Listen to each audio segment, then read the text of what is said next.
Pour finir ma journée de la journée de lundi, avant le week-end de l'Ascension, avant mon spectacle, je vais vous parler de ma passion, justement, qu'on fait les activités, des bandes dessinées, des comics, que ce soit électro qui vont plus en public, mais qui collectionnent pour les je vous parle pour je donne des conseils aux parents qui n'ont pas les moyens, qui veulent s'acheter pour faire plaisir aux enfants. Même les enfants veulent des nouveautés, bah, des fois les anciens, les rétro comics aussi, que ce soit d'occasion, c'est très important aussi parce que ça fait un petit peu du bien aussi pour les collectionneurs, mais aussi un petit peu de la vente. Moi, je défends le côté ça, ils n'ont pas les moyens, qui veulent acheter des occasions. Alors, voici la bande dessinée, un des magazines qu'on préfère le tout. Ça, évidemment, vous savez que bientôt, au mois de décembre, on prépare la 40e anniversaire de Star Wars, donc c'est au mois de décembre, donc il faut pas oublier, évidemment, parce qu'il y a le film qui va sortir le 13 décembre. Mais moi, je vais vous parler justement ceci, qui s'appelle évidemment Star Wars Saga en bande dessinée, qui était créé, qui était Odyssée par Delcourt. Alors, c'est bien le magazine avant ça sort, avant que Disney a acheté la production de Lucasfilm, qui a acheté la production Comic Book et qui a acheté aussi la production de LucasArts dans le jeu vidéo. Et Star Wars Saga en BD, justement, c'était un des meilleurs. C'est un des meilleurs que je préfère le plus, évidemment, parce que c'est vrai qu'à l'époque, avec Lucasfilm, Official Magazine, c'était bien parce que ça reste dans la tradition. Mais quand même, Decor a fait un très bon magazine, justement, à propos de Star Wars Saga en bande dessinée. Et c'est dommage qu'il s'est arrêté parce que oui, qu'on avait su que Star Wars, que Disney a acheté la production de Star Wars de Lucas, que ce soit Lucas Book, que ce soit Lucasfilm, que ce soit Lucas Art, évidemment, et ben moi je me suis dit, oula, j'ai dit, George Lucas, George Lucas, tu fais quoi là, tu vends à Disney. J'ai dit, attention, Disney c'est Disney. Donc voilà, donc c'est pour ça qu'on parle de ça. Je vous rappelle évidemment que il a créé il a monté Cassim, mais je vous rappelle aussi que George Lucas a travaillé avec Walt Disney justement. Et s'il a travaillé avec Walt Disney, parce que je vous rappelle que Star Wars c'est aussi un film 100% familial. C'est aussi pour les puristes, mais aussi c'est un film 100% familial que soit très bien que ce soit les parents et très bien aussi pour les enfants. C'est pour ça que George Lucas, une fois, il a travaillé avec Disney justement, et donc c'est pour ça qu'il a créé aussi, c'est vrai que c'est mal entendu à Disney, mais c'est vrai qu'il a créé sa production depuis 1970, évidemment, qu'au départ, qu'évidemment que le film est arrivé en, 60, en, 65, en 77. Et il faut dire que le film de Star Wars, c'était pas vraiment évident. Parce qu'en fait, George Lucas a copié justement d'un propos des Chevaliers de Jedi. C'est un propos qui s'est passé pendant le western de futur, mais western avec les samouraïs. Donc de Bushin avec les samouraïs qui était le western Far West au japonais. Là, ils ont fait version futuriste. Donc évidemment, c'est pour ça que le Jedi, ça veut dire samouraï futuriste. Donc il faut pas oublier. Euh, Au départ, Star Wars, George Lucas voulait faire vraiment faire les épisodes, mais pas les anciens épisodes qu'on avait. Quand il a fait le tout meilleur, c'est le premier, deuxième et troisième épisode. Pour moi, c'est les 1 et 3 que je préfère. Mais à l'époque, avec Scotting Fox, ça coûtait. Il n'avait pas assez de moyens parce que ça coûtait trop cher. Donc, au lieu qu'il a fait un 2 3 il a fait 4 5 6 évidemment 77 et jusqu'à 86. Donc le retour de Jedi, même si c'est un beau scène, par contre l'histoire il est très mauvais. Pour nous, le meilleur film, en tout cas, c'était l'Empire contre-attaque. Pour nous, c'est la saga qu'il fallait. C'est un meilleur de film de tous les temps, l'épisode de tous les temps.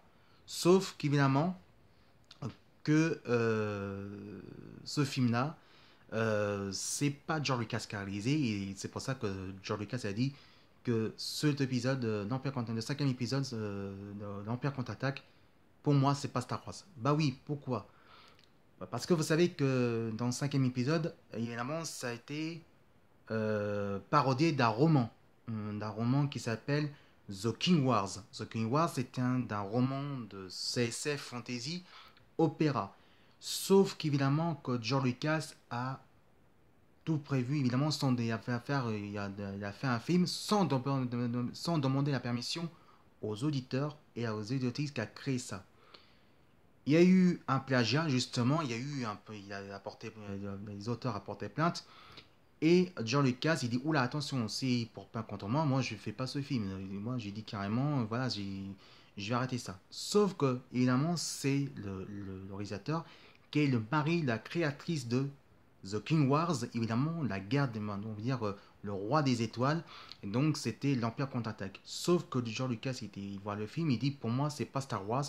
Et bien évidemment, c'est pour ça qu'on dit comme ça. Donc le film, l'Empire contre-attaque, a respecté le roman et c'était dans le roman de justement de The King Wars évidemment c'est évidemment les rois des étoiles. Alors Star Wars, excusez-moi, Star Wars saga BD évidemment c'était par décours, donc évidemment c'est dommage qu'il s'est arrêté.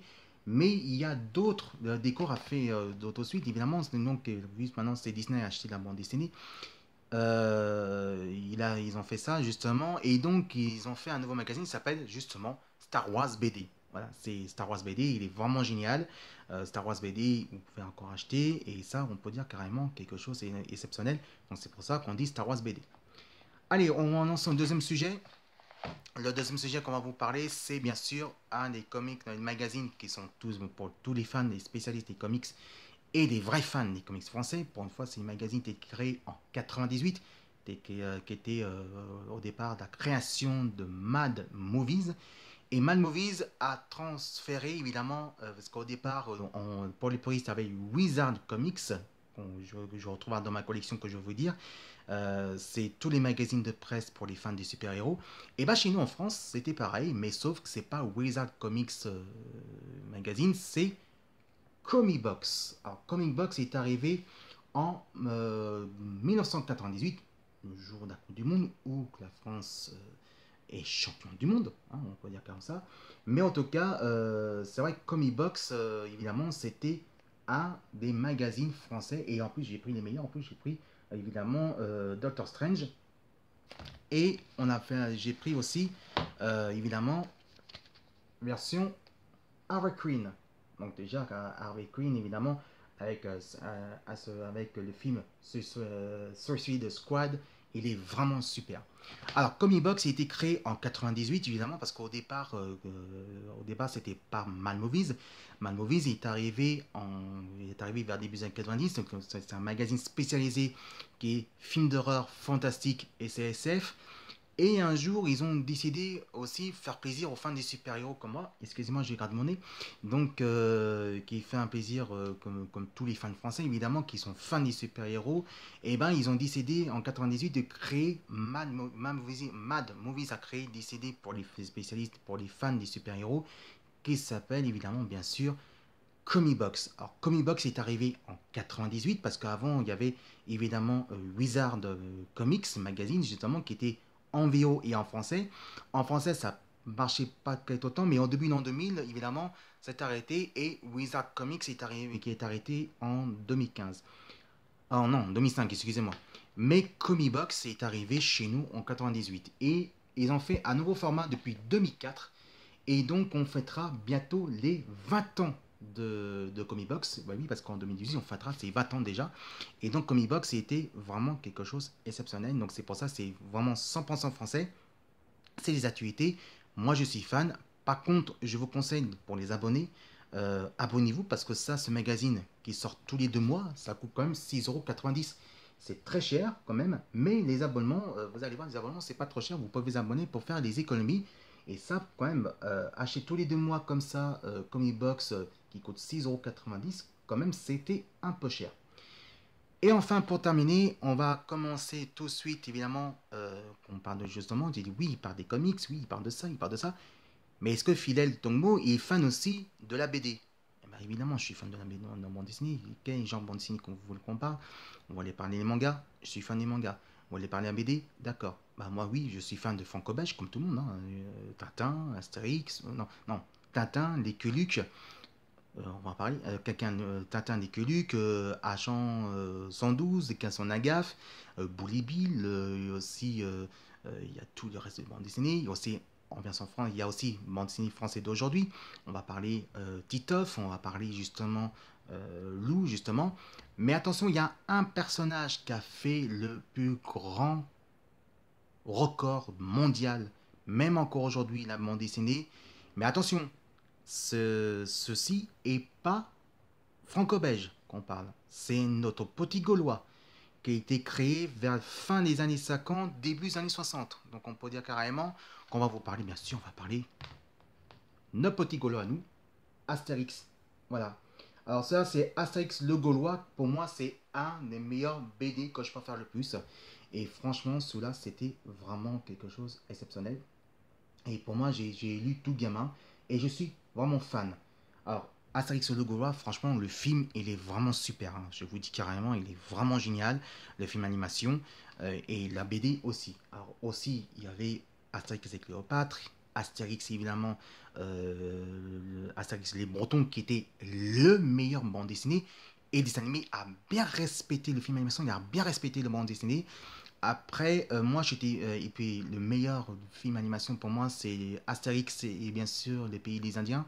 Par contre, j'étais un peu déçu côté Astérix et les Vikings parce que pour moi, ça n'a pas changé. Et après, il y a les nouveaux albums qui est un peu décevant, mais ça reste quand même Astérix. Et puis, et puis évidemment, une deuxième bande dessinée, c'est Astérix, évidemment, le Spectre d'Or, que franchement, celui-là, il est vraiment bien. Et celui-là, il est vraiment génial comme bande dessinée. Par contre, le domaine de Dieu, je suis. Le Astérix, le film, le nouveau film d'animation de Astérix, le domaine de Dieu, je suis un petit peu déçu. C'est vraiment pas mal, c'est vrai, c'était pour les enfants, mais là, ils ont fait en 3D et en plus, ils ont fait vraiment pour faire prendre Astérix pour un super-héros. Parce que oui, parce qu'Astérix, c'est un petit Gaulois aussi. C'est notre petit super-héros français. Mais là, ils ont fait un petit peu remaganisé quoi, et en plus en 3D c'est moche comme ça, voilà, donc c'est vraiment quelque chose qui est un peu décevant, mais c'est quand même pas mal. Voilà, résumé d'aujourd'hui, on a parlé évidemment Star Wars Saga en BD justement, qui est magnifique, qui était créé par Delcourt. Ensuite on a parlé Comic Box, évidemment, parce que Comic Box, on fêtera dans 2018 le 20e anniversaire. Et puis on a fini avec Astérix et le Gaulois, et Astérix, évidemment, de Spike d'Or. Je vous remercie à vous tous. On se retrouvera pas cette semaine, on se retrouvera la semaine prochaine parce que moi j'ai les spectacles à faire. Et j'ai aussi le week-end de l'ascension. Bah oui, il faut que je me repose un petit peu. Donc on se retrouvera, on va se reposer jusqu'à lundi. On se retrouvera lundi prochain. Merci à vous tous. Et n'oubliez pas, mercredi, évidemment, entre 19h30, je ferai le concert en direct sur YouTube avec 3 morceaux. Et c'est pour vous, mes amis, et c'est pour vous, les geekettes. À très bientôt, à mercredi. Passez une bonne semaine et à lundi prochain. Salut les copains. Salut les geekettes.